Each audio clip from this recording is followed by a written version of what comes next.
హనుమంతుడు ఎంత శక్తివంతుడో మీకు తెలుసా? ఒకసారి గరుడ శ్రీకృష్ణుడితో గర్వంగా, ప్రభూ, ఈ లోకంలో నన్ను మించిన వేగంతో ప్రయాణించే జీవి ఇంకెవరైనా ఉన్నారా అని అంటుంది. అది విన్న శ్రీకృష్ణుడు ఏమీ చెప్పకుండా చిరునవ్వు నవ్వుతూ అక్కడి నుండి వెళ్ళిపోతాడు. ఇది చూసిన సుదర్శన చక్రం గర్వంతో ప్రశ్నిస్తుంది. ఈ సృష్టిలో నా శక్తికి మించిన ఆయుధం ఇంకేదైనా ఉందా అని అంటుంది. దానికి శ్రీకృష్ణుడు అదే మౌనం, అదే చిరునవ్వు అక్కడ నుండి వెళ్ళిపోతాడు. ఇదంతా విన్న సత్యభామ, త్రేతాయుగంలో మీ భార్య సీత కన్నా నేను అందంగా ఉన్నాను కదా, ఈ యుగంలో నా అందానికి సాటి ఎవరున్నారు అని గర్వంగా అంటుంది. అప్పుడు శ్రీకృష్ణుడు మనసులో అనుకుంటాడు, వీరి అహంకారానికి తగిన గుణపాఠం చెప్పాలి అని. గరుడను పిలిచి హిమాలయ గుహల్లో ఒక మహావానరం తపస్సు చేస్తూ ఉంటుంది. అక్కడికి వెళ్ళి నీ కోసం ద్వారకలో సీతారాములు ఎదురు చూస్తున్నారు అని చెప్పిరా అని పంపిస్తాడు.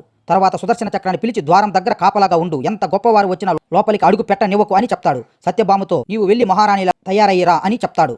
గరుడ హిమాలయాలకు వెళ్ళి హనుమంతుడితో శ్రీకృష్ణుడు చెప్పిన మాటలను చాలా గర్వంగా చెప్పడం మొదలు పెడతాడు. ఆ మాటలు పూర్తవక ముందే హనుమంతుడు గరుడు కంటే 1000 రెట్ల వేగంతో దూసుకు వెళ్తాడు. అది చూసి గరుడు ఆశ్చర్యపోతాడు. హనుమంతుడు ద్వారక చేరుకుని రాముడిలా ఉన్న శ్రీకృష్ణుడు ఎదుట వాలిపోతాడు. అప్పుడు శ్రీకృష్ణుడు అడుగుతాడు, ద్వారం వద్ద నిన్ను ఎవరు ఆపలేదా హనుమా అంటాడు. హనుమంతుడు చిరునవ్వుతో, స్వామి, ఒక చక్రం ఆపాలని చూసింది, కానీ దానితో యుద్ధం చేస్తే మీ దర్శనం ఆలస్యం అవుతుంది అనిపించింది, అందుకే దాన్ని అమాంతంగా మింగేశాను అని సమాధానం చెబుతాడు. హనుమంతుడు సత్యభామ వైపు చూస్తూ, స్వామి, ఈ చెలికత్తె ఎవరు, నా సీతమ్మ తల్లి ఎక్కడ ఉంది అని అడుగుతాడు. ఇలా శ్రీకృష్ణుడు గరుడ, సుదర్శన చక్రం, సత్యభామల గర్వాలను ఒక్క హనుమంతుడితో సమాధానం చెప్తాడు. వీడియో నచ్చినట్లయితే జై హనుమాన్ అని కామెంట్ చేయండి.